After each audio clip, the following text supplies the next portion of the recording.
very interesting background. Just click OK, sorry. So yeah, I'll hold off on my introductions until we give people another few minutes to join.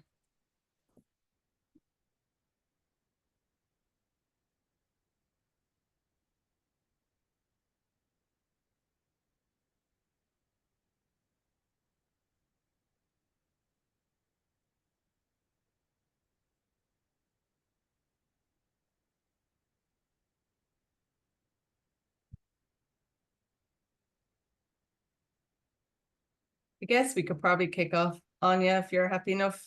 Just like to welcome you again, Áine Murphy from FDC. And we've got Alva Tyndall in the background, keeping everything on, running smoothly. So thanks to Alva for that. My name is Michelle McGrath. So I've been on the steering committee there for the last few years. And I know we have Linaire there, just popped on to say hi. So it's great to see you, Linaire. So we're very excited tonight to have Áine on. She's a very interesting lady. I had a conversation with her this morning. Interesting background and super passionate about this topic, which I thought we might, have trouble filling the hour with, but I don't think we'll have enough time. And she has kindly offered to come back another evening for those, to get into a bit more detail, because we're conscious that everyone is at different stages of their lives with children or not, or with money or not. So she's kind of going to give a bit of an overview on different things, and with leaning towards maybe investing or planning, saving for college. But very happy to take questions. And if you have any, we would really encourage you to pop them in the chat box. We all learn from each other's questions. So I might just hand over to Áine. She's going to give a presentation, but if you want to tell us a bit about yourself first, maybe just to give everyone an idea where you're from. And perfect. So I suppose, look, that's me. My name's Áine. I was a vet in a previous life. I suppose I still am, once a vet, always a vet, And I suppose I would have worked 5 years doing a vet, doing mixed and small animal practice. And I suppose for myself, I just kind of wanted to learn more about like investings and pensions and stuff like that, and just kind of came upon the opportunity of doing the exams to become a financial advisor.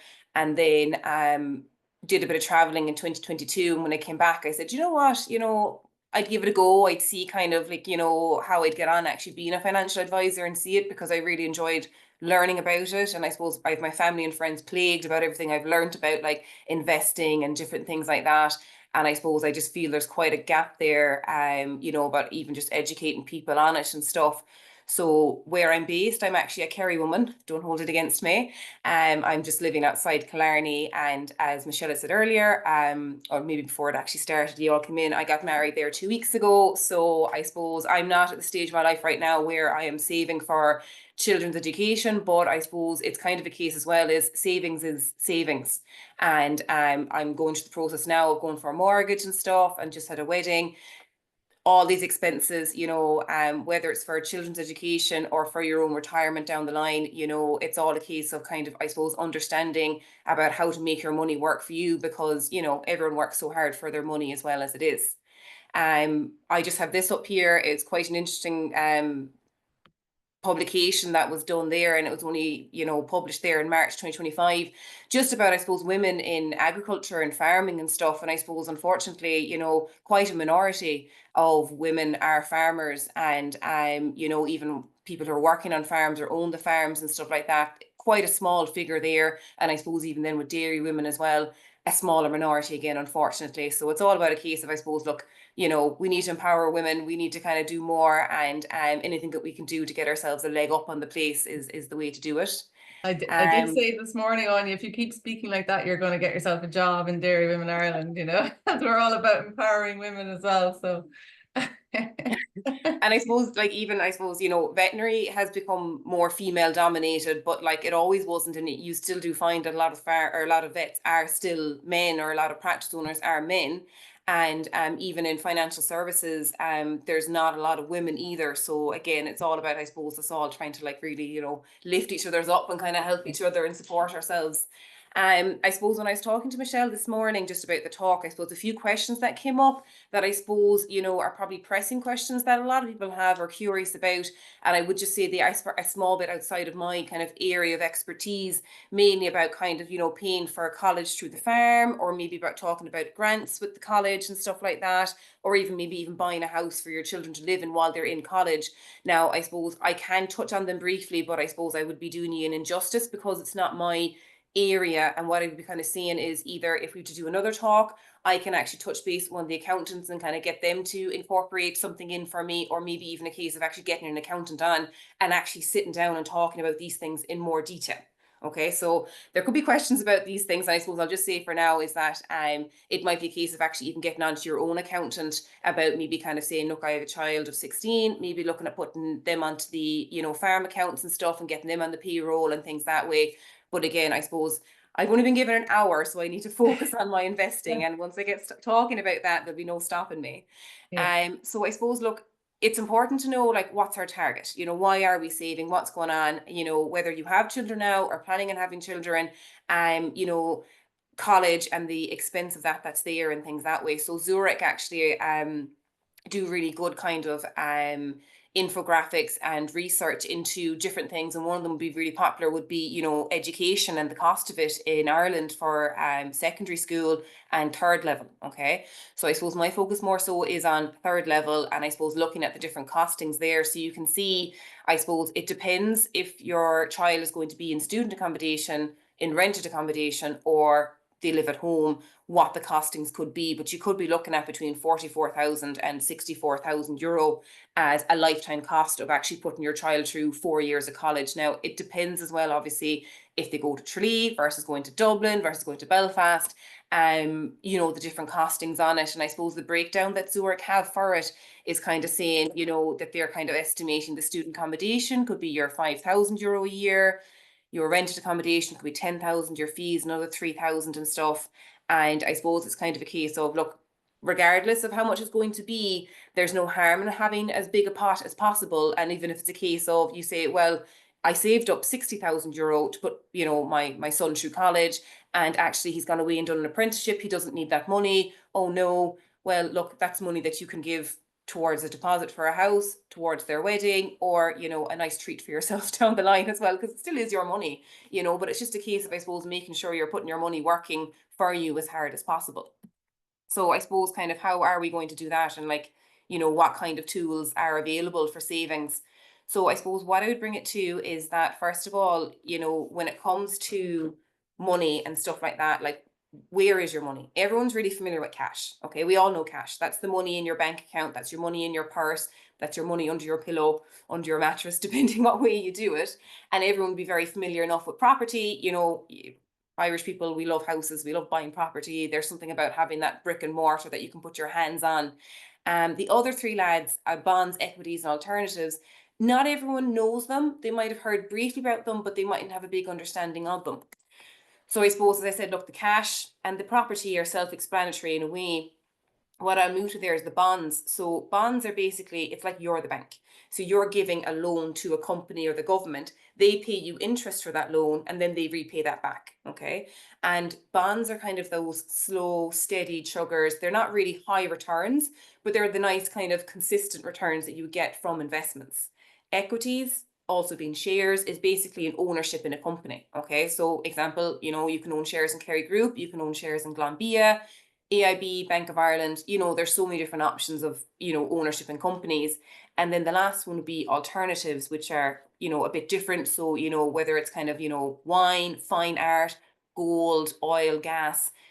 Basically, if you have money, it's in one of these asset classes. You know, either it's, you know, you actually have the physical money, or you have bars of gold, or you have houses, or you own a company. That is, if anyone has money, this is where the money is. Okay. And I suppose a lot of people, when it comes to savings and stuff like that, would have their money in cash. Okay. And they might be saying, oh yes, I'm saving my money and I'm putting into the credit union, or, you know, I have money there, you know, in my AIB account, I have a savings account there and stuff like that. And I suppose the problem with having money in cash is that the returns on it are quite low.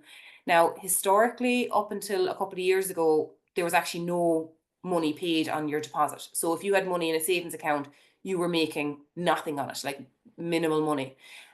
Since 2022, interest rates have increased, but I suppose that was great for the last 2 years, and already a lot of banks are announcing that they are making cuts to those interest rates. So in the last couple of years, you might have had money on deposit and be going, oh, this is great, I'm making a bit of money on it, but actually they're being cut again. So you're not going to be making as high returns on them as what you have been anyway as well.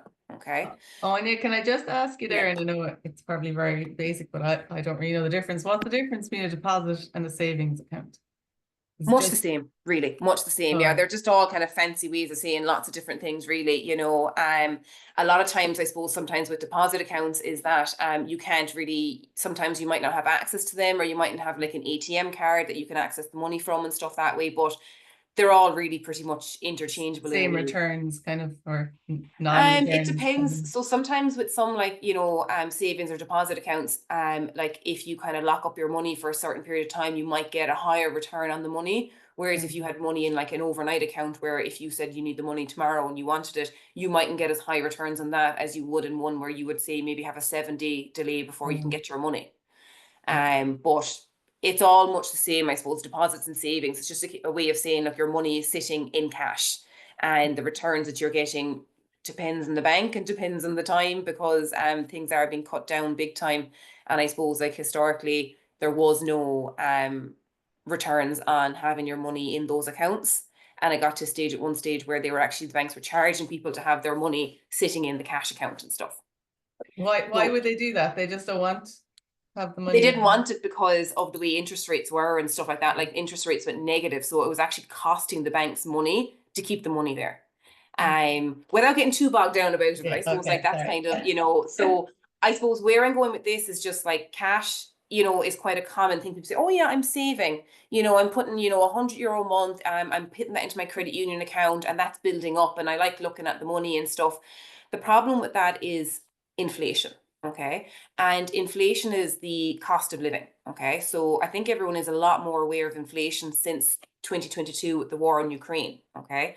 So whenever that happened, it had a very big knock-on effect on inflation and interest rates, and the cost of living just went through the roof.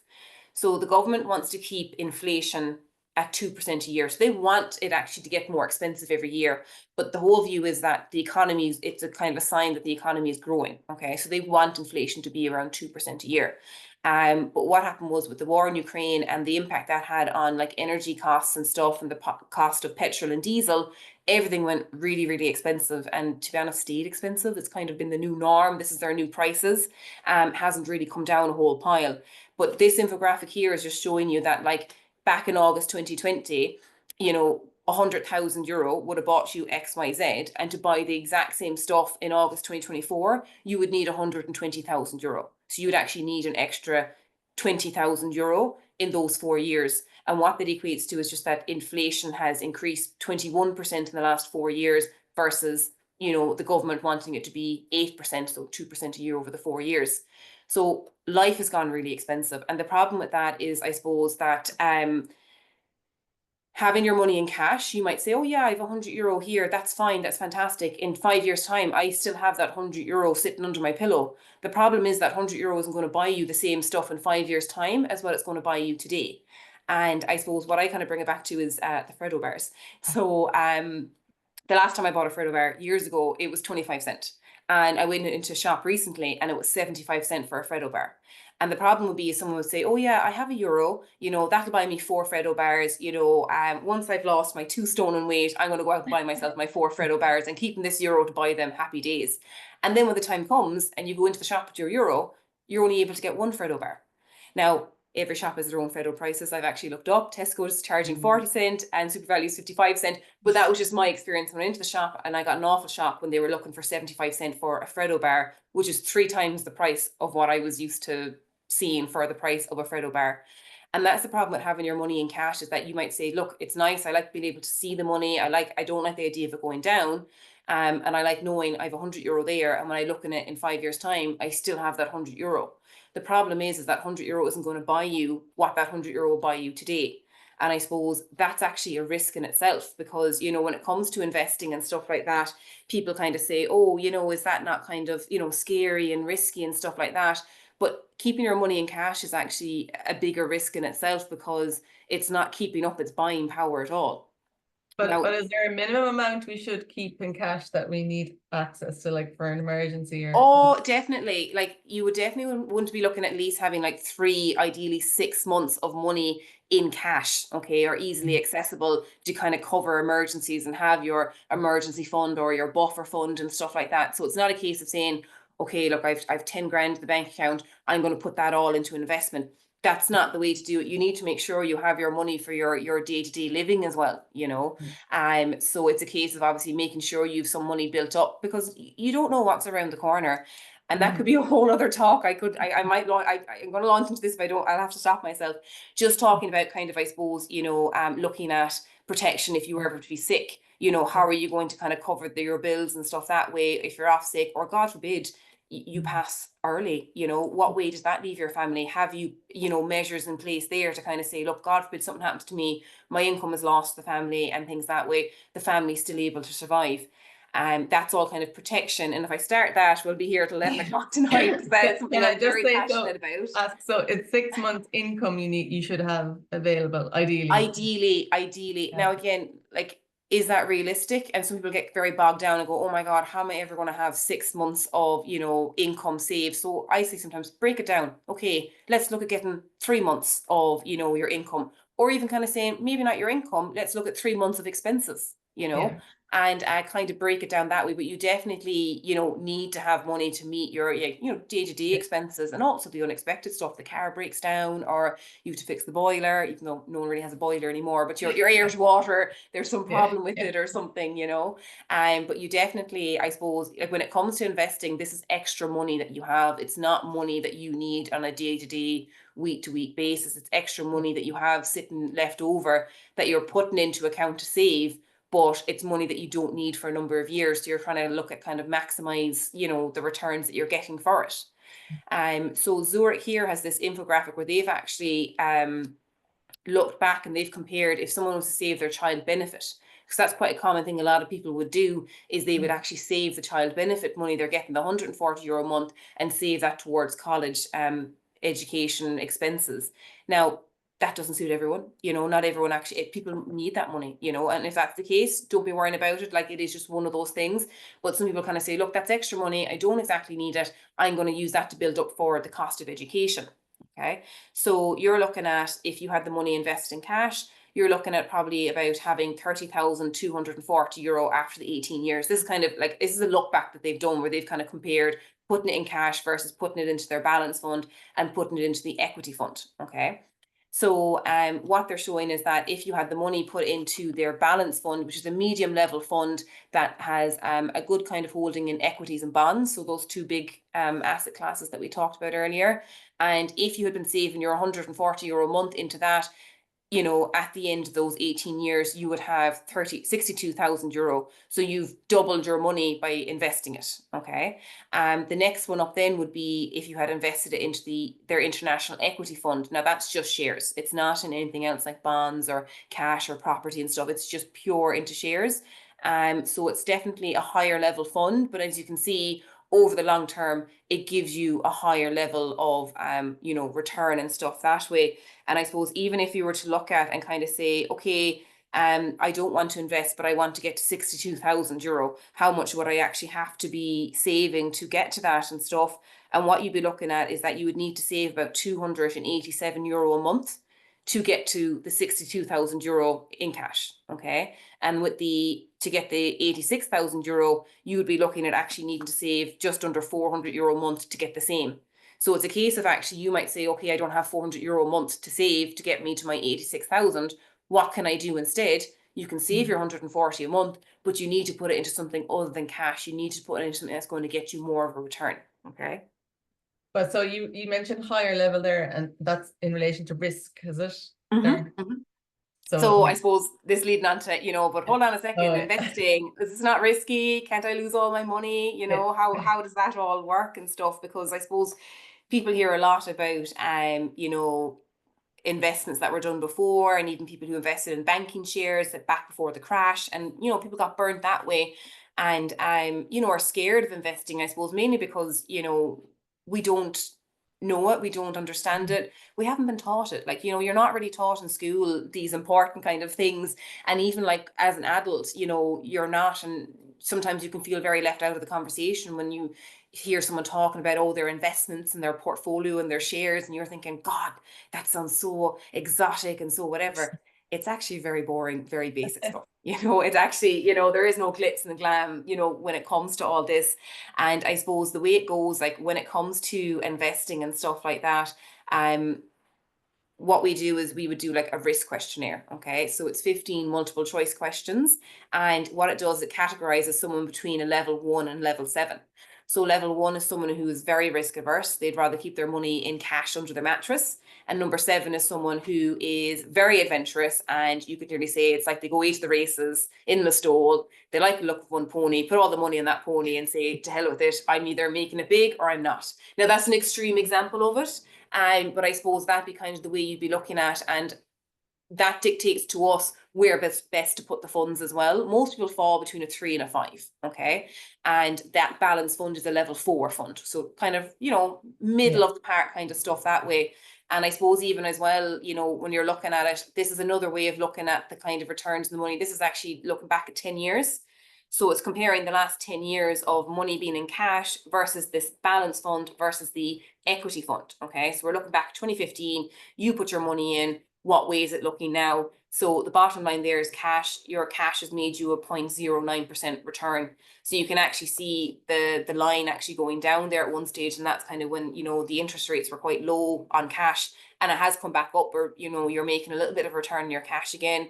But when you look at it and compare to the balanced and the equity fund, you know, the returns are a lot higher, but it's a lot more volatile. It's a lot more up and down. Okay. Whereas the cash, at least, it's like a nice, slow, kind of steady line like this. Whereas investing, it is like up and down. And You have to be brave, and you have to be brave and not panic. I think it's just kind of important to have an understanding that, like, when things are down, that it's only going to be down for a short period of time, hopefully, and kind of with the view that, like, look, the money you're investing is for the long term, and that we know over the long term you're going to make more money from investing it than having it sitting in cash and being exposed to inflation and stuff that way. You can see there's a big drop down there in the middle, just around 2020. That was COVID. So about this time 5 years ago, and actually what happened was the stock market dropped down about 32% in the space of a month. Okay. So, you know, hold on to your hats. That was quite a drastic drop down in a very short space of time. But actually the following month, it went up 24%. And that by the end of the year, it actually had made a positive return, even after having a massive drop down like that. So I suppose it's just kind of something that, like, you know, there are ups and downs, but I suppose if you look at it at the general trend and step back and actually look at like where you started 10 years ago versus now, you know, if you were in the balance fund, your money is up 83%, or if you were in the other fund, you'd be up 137%. But it's not a smooth straight line up either. And I've had people, actually, I had a client in recently, and she compared it to, oh, do you know what? It's actually like when you're losing weight. And she says, you know, like sometimes, you know, it's kind of up and it's down, and it's up and it's down. But when you look back at it over 6 months or a year, hopefully the weight is trending downwards and stuff. And you get your spikes where, you know, it's Christmas, it's your birthday, different things can happen. Or maybe you fall off the wagon and you go for a couple of months of just kind of doing the dog and the eating and stuff like that. But overall, I suppose, as long as you kind of have the right frame of mind and you're doing the things that need to be done, overall, your weight's trending downwards, hopefully, and your money's trending upwards. And are there any kind of, like, if you do invest the money, is it always accessible, or like, are there penalties if you have to take it out? Yeah, no, so the way we do it, and I suppose like not everyone here, obviously, you know, there are our clients are on the call, or I don't know, are you clients members, I suppose, sorry, the clients who are clients of FDC, and they would be exposed to kind of the offerings that we have. And again, if someone isn't and wants to, there's nothing wrong with that. But I suppose what the offerings that we have here in FDC is that we have an agreement with Zurich. They offer us a really good savings plan where people can save their money in and actually have it accessible if they want it. Okay, so it'd be a case of, now look, things happen. And if you need your money, you need your money. But we'd be kind of saying to people, if you are going to be investing, you really need to kind of have the 3 to 5 year time frame minimum in your head that you won't access the money. But sometimes it's nice to know that, God forbid, something happens in the next couple of years and you need the money, you can still put your hands in it. And the reason we kind of say the 3 to 5 years is because, you know, there's ups and downs in the stock market, and we just don't want it to be that someone's trying to get their money in 2 years' time when things are down and their money hasn't had a chance to grow. Yeah. Now, you might have other investments. Myself personally, I had one before with Irish Life, and it had a 5-year encashment penalty on it. So what that meant was, if I accessed that money in the 5 years after setting it up, I actually was going to be penalised, and money was going to be taken off me for accessing the money. And I suppose that's Irish Life's way of making sure, you know, you were staying invested and stuff, and that I wasn't going to just cash out when things look scary as well.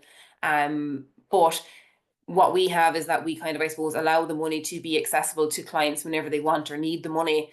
And it's just, you don't get a lot of people that do need the money, but it's kind of a nice kind of cushion, because you just don't know what's around the corner and stuff, to kind of have that opportunity to access the money if needed and stuff. Well, it might turn people off investing if they thought they couldn't access, because that was kind of a myth I would have heard. You can't, if you invest it, you can't get out of it for 20 years or whatever. That's what you need to tell yourself, that you can't access it. But no, like, and again, it just really depends on, I suppose, who you're with as well, and who you're investing with, and what way it's structured. But with FDC, we make it so that clients can, you know, access their money. You know, if someone came in and says, look, I need the money for XYZ, we're not going to stop you. It's your money. We're only going to advise and say, okay, look, if you touch the money now, it's not going to grow as well, or, you know, things that way. But if you need the money, you need the money.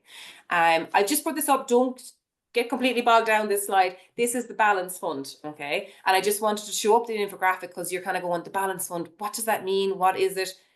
That's it there in all its glory. And if you actually look there kind of on the right side, I suppose, if you look where it says top holdings, like, they're kind of listing what companies that it's actually invested in. So Apple, Microsoft, Meta, Amazon, all the names that we know and love, you know, really. And I suppose it's a case of, as well, it's not invested just in like one individual stock. It's actually diversified out. It's spread across loads of different companies and different things that way. This is a level 4 fund, as I was saying. Don't be getting bogged down. I'm going to move on to the next slide, because, you know, really, what are you investing in? Simple thing is, basically, you're investing in owning part of the greatest companies in the world, you know, and you can see there in the infographic, you know, Amazon, Apple, Microsoft, they're all the big names that are there.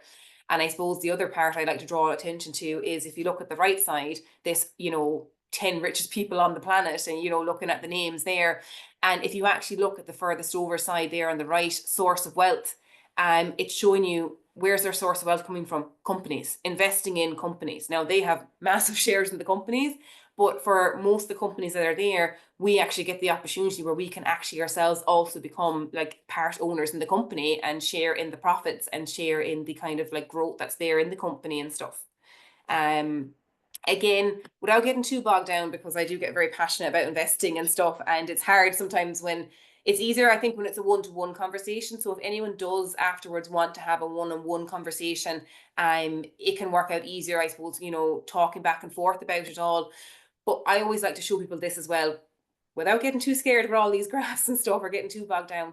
This is the S&P 500, okay? So it's basically the top 500 companies in America. So Apple, Amazon, all those are in this listing, okay?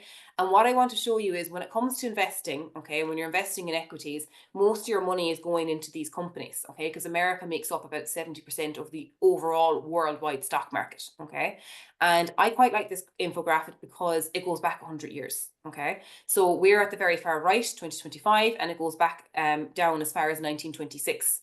And all I want to show on this really is that, looking at it, the blue bars are the years when the stock market did a positive return, and the red bars are the years the stock market did a negative return. And I suppose just kind of looking, and you can make your own kind of interpretations on that about, you know, is there more blue years or more red years and stuff that way about investing. The other way of looking at as well, and again, this is another way of looking at the S&P 500, is that anytime it's green, is showing the years that there was, you know, strong market growth, and even showing you what it actually came to, versus the red years, which were the negative market growth.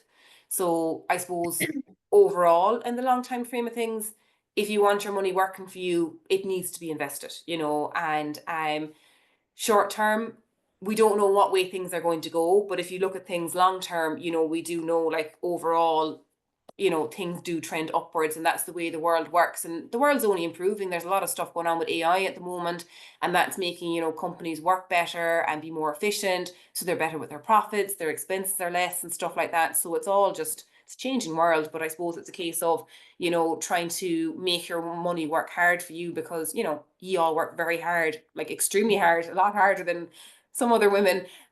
You know, because dairy and stuff like that is just, you know, a 24/7 game nearly and stuff like that. It's not that nice 9 to 5 job and weekends off that I have now myself at the moment.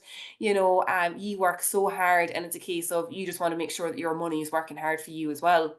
So I suppose the whole thing is, look, we can't make life cheaper, but we can make it more affordable. You know, and I suppose, look, when it comes to saving, you know, how much do we need to save and when do we need to save it and stuff? Look, the best time to save was years ago. You know, you're kind of saying, and people will always lament whenever they start saving and investing, they're going, oh my God, I wish I'd started this sooner because I would have more money now. And if only I'd known then what I know now. And look, that's just the way it is, you know, like, and I suppose maybe this might be the push that you need to kind of say, right, you know what? I want to start saving now. I don't want to leave it. You know, I'll wait a couple of years when I'm in a better situation and I have my house got and I'm married and I have, you know, my children, and then I'll start saving. It's kind of a case of saying, well, actually, do you know what? Maybe is it better to try and prioritize a bit of your saving now and just chipping away with it and letting that build over time. So the next best time really to save is now and today. How much you need to save? Look, it's very individualized and personal. Okay, so when it comes to college education, you don't know your children, like where they're going to go. Are they going to be in rented accommodation? Are they going to be in student accommodation? Are they going to go to Tralee? Are they going to Limerick? Are they going to Cork? Are they going abroad? You know, so it's hard to know exactly how much that you need.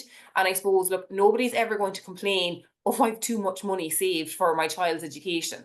You know, it's more so people kind of say, God, I wish I'd started sooner. I wish I'd started saving more. And again, it really depends on your personal circumstances, how much you need to save or how much you can save. You might say, I need to save 500 a month, but actually I can't afford to save 500 a month. But something is better than nothing.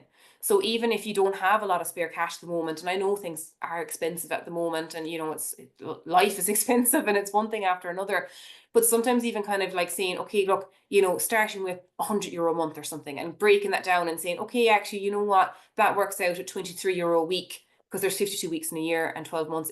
You might think, oh, €100 a month should be €25 a week. It's just the way it works out that way. It's €23 a week overall in the year, or €3.30 a day. Okay. So again, Coffee. cup of coffee. Yeah. You Sorry, know? I took your line. Because like, you know, like things are expensive, and to be honest, I don't know, would you get many cups of coffee for Yeah. €3.30 anymore the way it's going?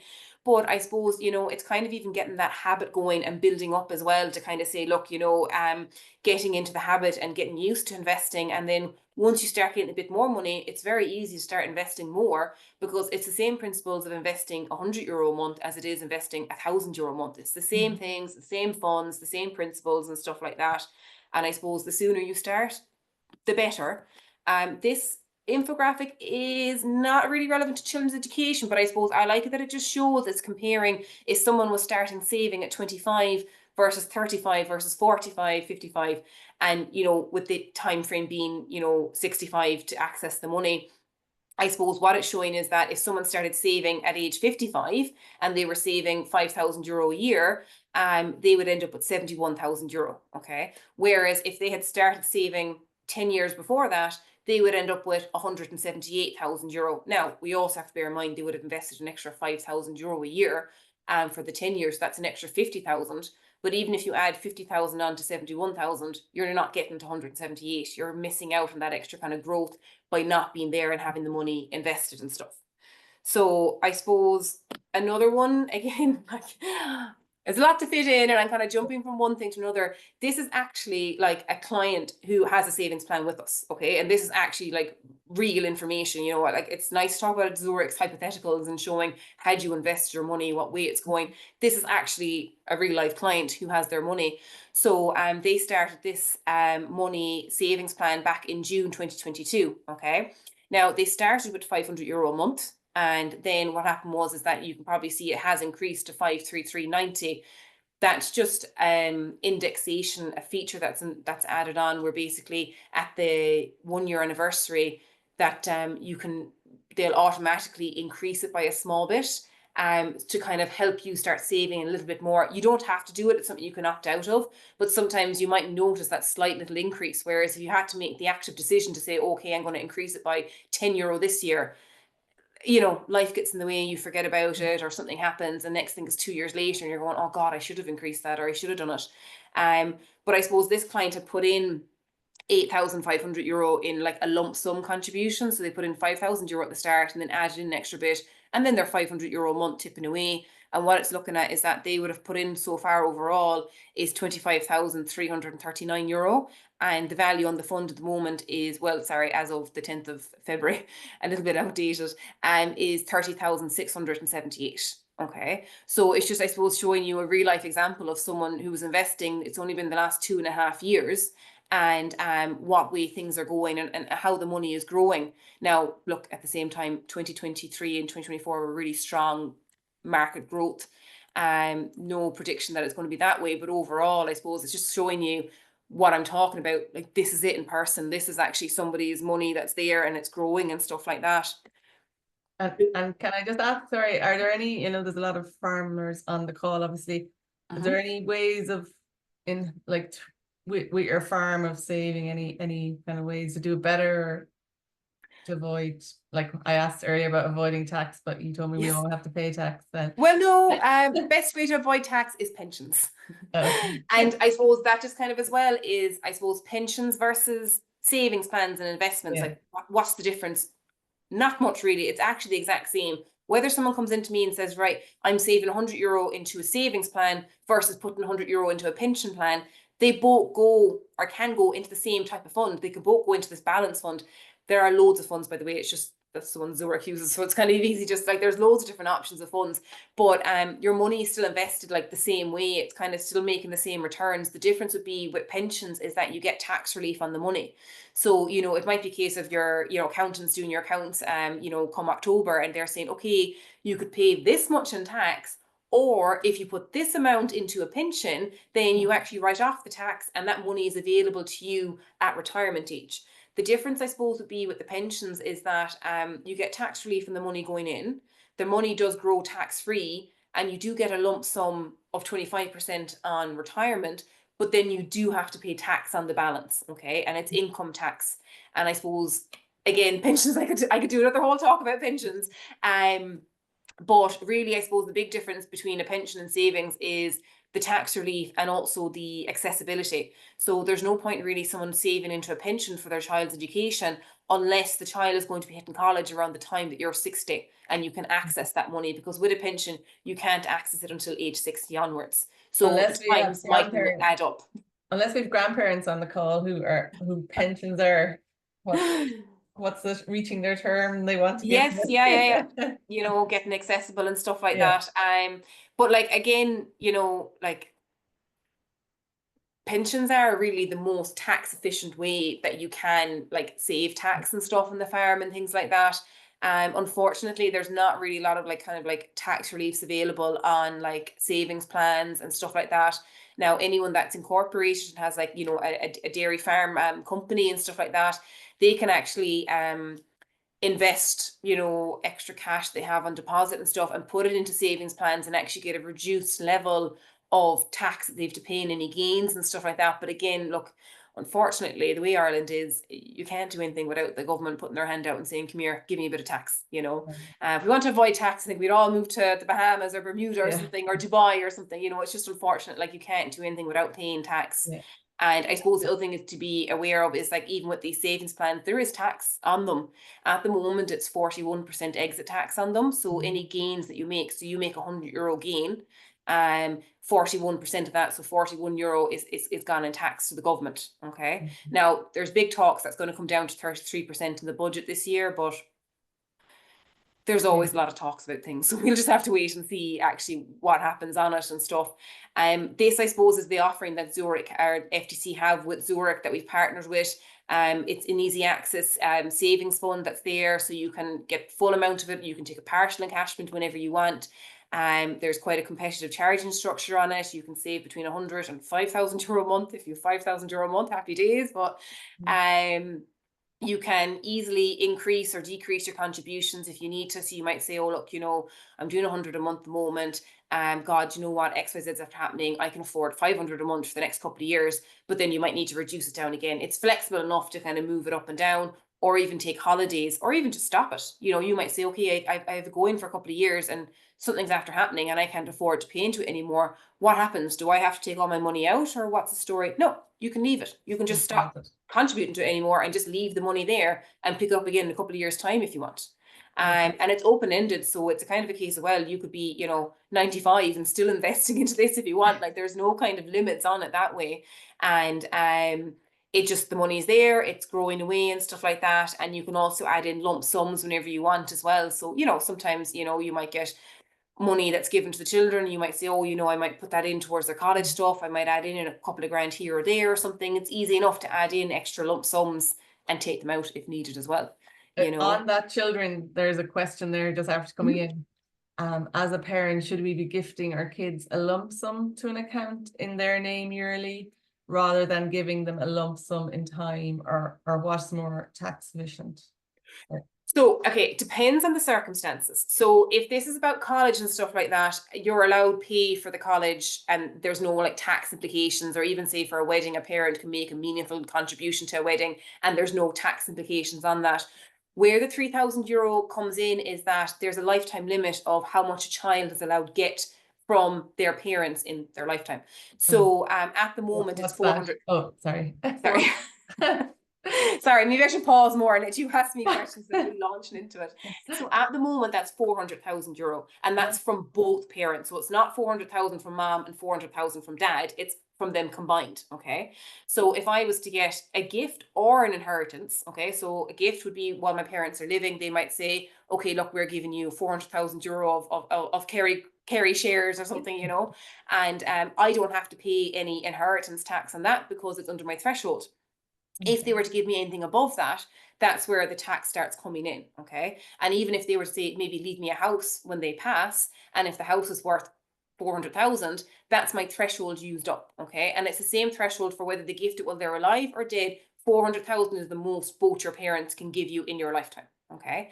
Anything above that is subject to inheritance tax at 33%. Okay.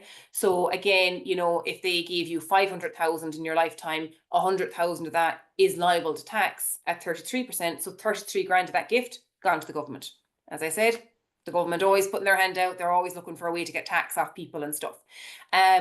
So what there is what's known as a small gift exemption. Okay, so it's an allowance where anyone, so if any of you want to gift me 3,000, there's no tax implication to that.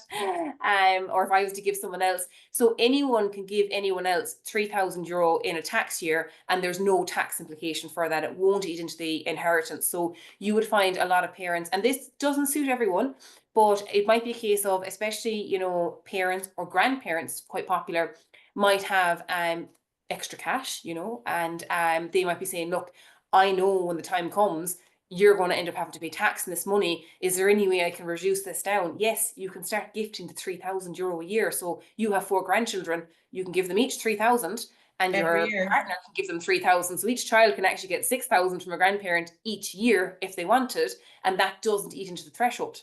And does that up to a certain age or anything, or? No. And you can give it to anyone. It's not even, you don't even have to be related to the person.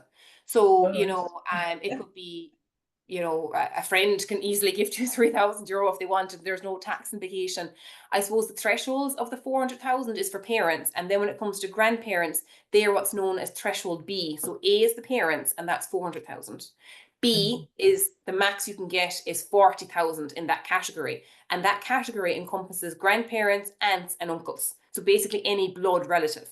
So that gets a bit more tricky because you might have, you know, 2 sets of grandparents, and, you know, if they were each to give you, you know, 10,000, that's fine. But then you're out of your threshold and your rich Uncle Jim passes the way and he wants to give you money, you have to pay 33% tax on all that, you know. So it's kind of a very smart, savvy way of reducing that down, but it doesn't suit everyone, you know. Like, some people say, God, that sounds great, Jesus, if I had extra money, I'd be delighted. But it's kind of being very smart about it. And we would have a lot of people that would say, well, hold on a second, you know, I have a child and the grandparents want to gift money, they're given the 3,000 or 6,000 euro a year, but that's going to be sitting in the bank account and the child isn't going to need that till they're 18 or maybe 25 or 35 and stuff. And weren't we just talking about how, you know, inflation erodes the value of your money? I don't want that money sitting in the bank account. What can I do? There are savings plans that you can do that are set up under the child's name, that are invested for them, that the parents or grandparents then that was just a question. Does the money have to go into an account in their name as well? Or yeah, so it has to be seen as a gift, and the person giving it has to be seen as kind of like it leaving their hands, if that makes sense, you know. So whether it's a case of you have a bank account in the child's name and the money is put into the bank account, or you have a savings plan set up that the grandparents can contribute to on a monthly or an annual basis as they want. But for it to be deemed a gift, it has to go into their name in the tax year. And just because you didn't lose it last year doesn't mean you've extra to put in this year. It's literally, you know, 1st of January to 31st of December. If you haven't given the money at that stage, it's gone, that allowance. But you get it again next year. But you just can't backdate and say, oh, I haven't given it for the last 3 years, so I'll give 9 grand now to make up for the years I didn't do it. They wouldn't try that, would they? There's another question there. It's a different topic, but probably more your area. How would you compare investing in something like Zurich as compared with investing in a basket of shares, for example, buying into an S&P tracker fund or index fund? So they're much the same, really, to be honest, in a way. So with the Zurich funds and the way those multi-asset funds, they are invested in a basket of shares. Okay. So actually, there's my Q&A slide, by the way. I forgot to put that one up. So if anyone actually has any like questions or emails and stuff like that they want to send me, that's my contact details. Email's probably better for me to get in contact. If anyone's kind of too shy to ask a question and stuff like that. But in regards to the Zurich stuff, the way it is, that is invested across a basket of funds and stuff like that. And if you want to invest just in shares and stuff, there are, you know, funds like that available. I suppose maybe the question could be as well, what's the difference with investing with Zurich versus, you know, I can see in Revolut, I can buy into the S&P 500, okay? I suppose there's a few things with that. First of all, like I myself have been and am in both, well, Zurich, and I'm Irish Life, and I have my own kind of, you know, kind of personal ones like that. But I suppose like with the Zurich stuff, there's a lot of ease in it, okay? Because a direct debit is set up, okay? And you say, look, you're doing your 100, 150 euro a month. You don't have to think about it. You don't have to say each month, right, I need to transfer money over into that account. Once the money is into, you know, say your Revolut account, you then have to say, what am I going to invest in? And the whole thing is that you can get very bogged down with kind of like researching and trying to figure out, what should I invest in? Should I invest in this, invest in that? And I suppose, you know, if you're interested in that and you like that kind of stuff, great, fantastic, you have the time for it. I'm very much like, life is busy enough as it is than to spend my time trying to figure out how to buy funds and stocks here and stuff like that. And I suppose the other thing would be as well is the taxation, okay? So Zurich automatically like will sort the tax out on your behalf, so you don't have to like do anything that way. Whereas if you're investing yourself through, as I said, look, Revolut is, you know, I get emails from Revolut saying they offer the stuff. If you're doing that way, you yourself have to declare that to the revenue each year and stuff. So there's just an extra bit of kind of like work involved in doing it. The other one would be as well is that I suppose advice. And I suppose that's kind of, you know, my job really is as an advisor. And you might have heard, and maybe you don't, who listens to the news, I don't know. You probably had a very busy spring, so nobody might have much time to listen to all the Trump drama that was going on and the tariffs. But the stock market took a bit of a dip with all the stuff going on and stuff. And I suppose the problem is that people who don't have an advisor or don't have someone that they can reach out and talk to end up panicking and selling out whenever the money's down, and end up kind of missing out whenever it's recovered, because they're just, you know, they've no one to kind of help them, they've no one to ring and talk to and kind of say, should I be worried, XYZ's going on. And I suppose that'll be the other difference, I suppose, having it in Zurich versus going off and investing it yourself, is that you have someone there to help you and advise you and stuff. But both are good, both are fine, you know. Like if someone says, oh, I don't want to do Zurich, I want to do my own stuff, brilliant, I love it. As long as you're investing, I don't care where you're investing, really. What type, another question there, what type of return has a share like Kerry achieved over the overtime period, and we actually mentioned this earlier, and I was like, we gotta mention Kerry. No, like Kerry has been fantastic, and the dividend that they pay is really good as well and stuff like that. Now, I wouldn't be able to give you an exact figure. I suppose like I would do a lot of dealings with, so I suppose like helping people like, you know, sell Kerry shares when they need to and stuff. And I suppose like historically, like at the moment, I think it got about 97 yesterday. Last summer, you were looking, the share price was around 77. A couple of years ago, the share price was up around 125. So it is kind of very up and down. And you might say, well, okay, they were 125 a couple of years ago, and now they're only, you know, 95. But you need to take into consideration as well the dividend that's been paid out from it as well, that's adding to it. And even as well, like the recent conversion from the co-op shares into the PLC and stuff. I don't have an exact figure, I suppose, really, and kind of like what returns Kerry has done. But I do know anyone that got in, you know, a good few years ago have made fantastic returns on their money, and just goes to show you, I suppose, sometimes that like the longer that you're invested, the better, you know, your money is doing and stuff like that. And, you know. Yeah. Very good. And another question I was asked during the week was about employing children. If you are in a company, if your farm is in a company, employing them, is there? And that's something that we get a lot, actually, that people would, if they had a farm incorporated, it can be quite common to end up putting the children on the books and stuff like that. And again, it's kind of something, I suppose, that you need to talk to your own accountant about to see if it suits your circumstances and stuff like that. And I suppose to kind of go through the full ins and outs of what is and isn't allowed and stuff. But you get people that do it from the children's age 16 onwards. So 16 anyway. You know, and then like summertime work and stuff, you know, it's coming up to summer now and the kids are gonna be working the farm anyway. You might as well be giving them a few bob for it. But again, it's very individualized about what suits. And, you know, you might go to your accountant and say, oh my God, I want this. It sounds a great idea. And they might say, oh, actually, do you know what? In your circumstances, it isn't.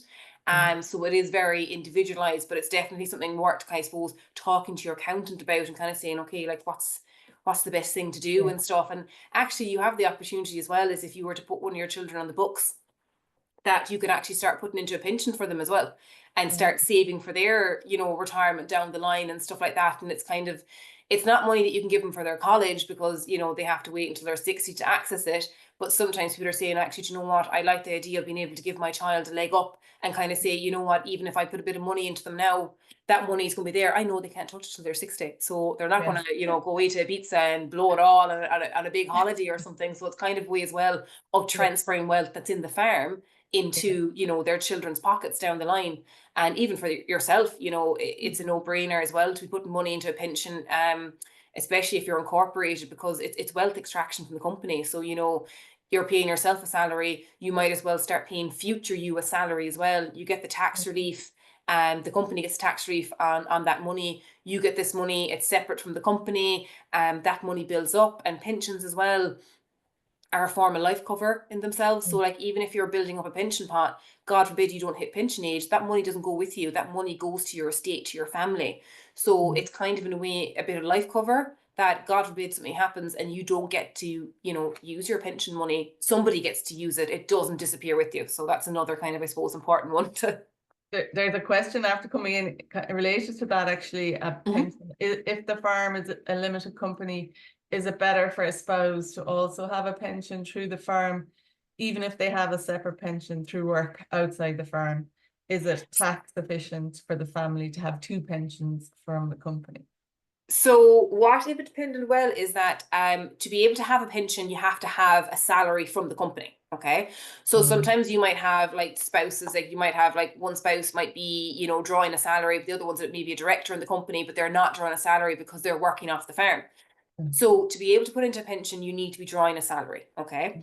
And any limit, like any threshold to a salary, or just any salary? No, well, what it is, it's capped normally, and again, it depends. This is kind of a complicated one, but I'll make it basic. Is that it's 100% of your salary is the most that the company can put in your behalf. So you could get someone saying, right, I'm drawing a salary of €1,000 a month from the company. The company is allowed to put in €1,000 a month into a pension on their behalf. Now, there are ways you can put in more, but we won't, this is not a pension talk. I won't get bogged down and all that kind of stuff. Yeah. But you're looking at kind of at least being able to put in 100% of the salary that the person is drawing from the company. Now, I suppose the way it works as well is that it just depends. So again, if someone's working at a farm, you know, and they were to start drawing a salary, that might push them into the higher rate of tax. So that mightn't be as efficient. Yeah. It really, I suppose, is kind of maybe something that you should, you know, discuss with your accountant and kind of see, or it might be a case you say, okay, look, you know, you might be able to draw a couple thousand of a salary a year without affecting your tax too much. And then you're building up your own pot. I suppose the whole thing is that obviously, you know, with your spouse, you know, I'm recently married, you love them, you expect you're going to be with them forever and ever and all that kind of stuff. And sometimes where it can get very messy is obviously, you know, separation and divorce and stuff. And again, you would have some entitlements to their pension stuff, but I suppose this is kind of a bit of an empower women talk too, to kind of say, you know what, build up your own pot of money too, and have your own kind of, you know, money separate. But obviously, you know, at the same time, you know, most relationships, your money is my money and vice versa and stuff like that. You're in the but I'm all for women phase, building up their own pots. You're in the honeymoon phase. But like it could be that maybe the spouse is thinking of going part-time, and that's kind of a good point to make, that if they were full-time and they were putting a pension aside, or if it was putting them into a higher bracket, there are things to think about, aren't there, to discuss? Because sometimes people think they're saving, or you know, that they need to work full-time, but they might be making as much if they were part-time and getting something from the farm. Would that be? Oh yeah, and again, it really just depends, I suppose, on like the circumstances that are there and stuff like that. But like to me, it's a no-brainer, really. You know, especially I suppose the reason that most people would have incorporated is because, you know, there's money there and stuff, and money being made. And if you weren't incorporated, you were paying a lot of income tax. And this is kind of a way of kind of, you know, keeping the money in the company and drawing your salary and kind of minimizing the tax that you might have to pay. But the other thing is that money is building up in the company, and it's kind of a way of saying, okay, well, how do I get that money to me? You know, and like option one is you take it as a salary and you pay your income tax and that at the time based on whatever your rates are. Option two is that you put into a pension, and that money that's put out into your own name that belongs to you, that you can access from 60 onwards. And once the company pays it, it's an expense to the company, and it's separate from it, okay? And it's your money. That God forbid something was ever to happen, that money, you know, can't be looked for. That's your own personal money. It's like your salary. Like it's the same as if a company was to go bankrupt, they're not going to go back to their employees and say, give me back that salary I gave you last year and stuff like that. That's your own money, so you're keeping it separate. And then the third option, I suppose, is getting money out of the company, is actually winding down the company, or, you know, getting entrepreneurial relief or retirement relief, depending on your circumstances and stuff. But at the end of the day, I suppose it's kind of a way of, you know, extracting wealth from the company. Like you're working hard, you're building the money up. Yes, you want money available because, you know, field could become available for sale. You know, you might need a new slatted unit. You know, there are these expenses, but it's kind of a way as well as kind of actually getting money into your pocket, so that you can have it down the line and stuff like that. Yeah. Very good. As we said at the start, an hour just is not long enough to go into all these in detail. It's a huge area, and I'm just conscious of time. We're coming up to the hour now, and I don't see any more questions coming in. But as you said, you're happy for people to email you, and your contact details are there. Thanks very much. Hopefully people found it useful. I think it has been very, like, it's, as you have said, it's kind of hard to keep just to, you know, saving for college, because it's like they're all interconnected really at the end of the day. So thanks for giving us an overview and plenty of food for thought, definitely on that, and ways that we can make our money work better for us. So we really appreciate that. And I'm very grateful to have you on, and FDC for their support in Dairy Women Ireland. Women have a very important role to play in the farm, and sometimes they don't, you know, see the value in their role. So it's great that you here again tonight reinforcing that. So I think we can leave it there if that's okay, or unless you had any final thoughts you wanted to give to us, or. No, I suppose I'd say to anyone that, I suppose, you know, like this might lead to more questions that people have and stuff like that. And the way I suppose FDC kind of operates as well is that we kind of would offer like, you know, free of charge initial meetings and stuff like that. If anyone's kind of saying, God, you know, how do I actually get the savings plan going, or I need a bit of help, I don't have a financial advisor, I don't do my accounts with FDC, can I still, you know, come and talk to you? 100%, yes, of course, definitely. I'll talk the ear off you because there's so many things I didn't get talking tonight about. Even about like protection and stuff like that, like life cover, and you know, if you got sick and stuff, like we could be here all night if I get talking about all that. But there is so much, I suppose, there, and it's just a case of really as well, it's just, you know, women in general are just such caregivers, and we spend our time looking after everyone else. And I suppose I'm kind of hoping that maybe this might give a push as well to people to kind of say, look, you need to make yourself a priority too. You need to look after number one and make sure you're kind of keeping on top of things that way, and you know, prioritizing yourself and you know, making things work for you. Great. Thanks a million. And it's great to have a figure to work towards for a cost one per child for college, like, because I had never heard that figure, so that definitely given me something to focus on anyway for the next few years. Hopefully not too scary a figure for people. Well, it's doable, I think. You know, might start doing the lotto or investing more money. So brilliant, and we've got great words of thanks from all the audience there, and it is recorded, so a lot of people always look at it after online. So great, thanks a million, Áine, and we'll leave it there. Perfect. Have a nice evening, everyone. Thank you.